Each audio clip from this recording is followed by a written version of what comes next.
So for this next lesson here, I'm going to show you another function. We just covered the print function as a slide review. We just put in a message here in quotation marks inside of our parentheses for the function input, and it outputs it to our console here. But what if we want to get input from a user? We're going to use another function. I'm going to go ahead and create a new file for this. I'll just say test. Save it. Put .py and make a Python file. And in this one, I want to get some input from the user. I want to print it out. So basically, whatever they give me, I want to echo it back to them. So to do that, I'm going to go ahead and put my print statement in here.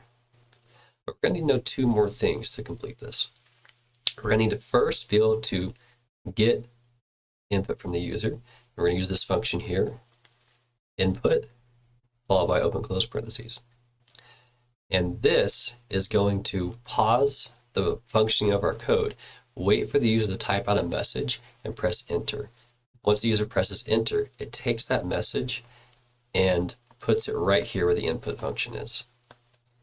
Now, this program here, if I go ahead and run this, I'll jump over to my command prompt, do Python test.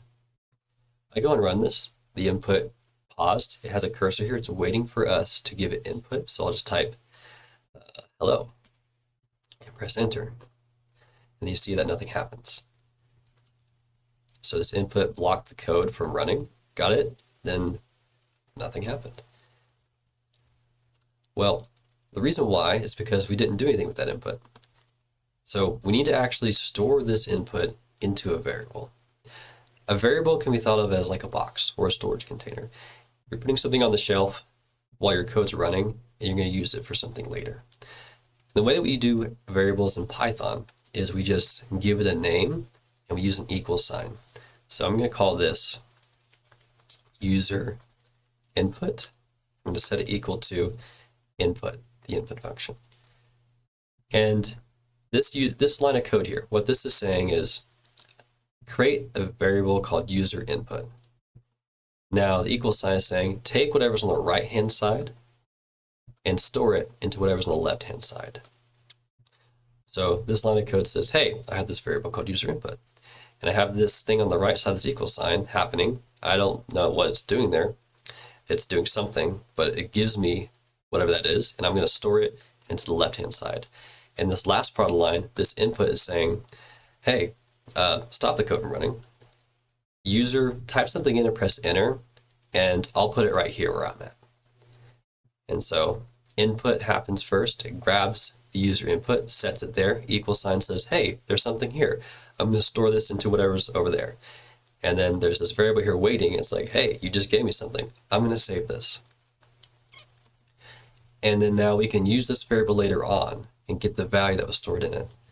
And so I'm just going to put that inside my print statement. I'm going to say print user input.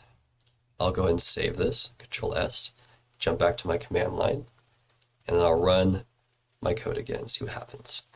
Okay, asking for user input. So I'll go ahead and say hello again, and I'll press enter. And then notice here, it just said hello back. It just echoed it back to me. Jumping back to our code, that's because the input here got the user's input, stored it into this variable called user input. Line 2, nothing happens, it's blank. Line 3 says print user input. So whatever message was left in there, it now gets printed out. Now notice, if we jump back to our hello world code from the previous lesson, we had these quotation marks here. And over here, we do not have those quotation marks. The reason why we have quotation marks here is because this is a literal message we'd like to print out. It's the plain text we're telling it to print out. If I were to come over here and surround this in quotes, it won't treat user input as a variable anymore. It's going to treat it like plain text, as if we want to literally say user input. I'll just show that real quick. So I'll go ahead and clear out my window here so it's a little less chaotic. And now I'll run the code again. Asking for user input, I'll say hello. We'll see what it says back. Now it says user input back. And that's because of these string literal quotes here. And I said this word string. A string is a type of data encoding, and you can just think of that as plain text.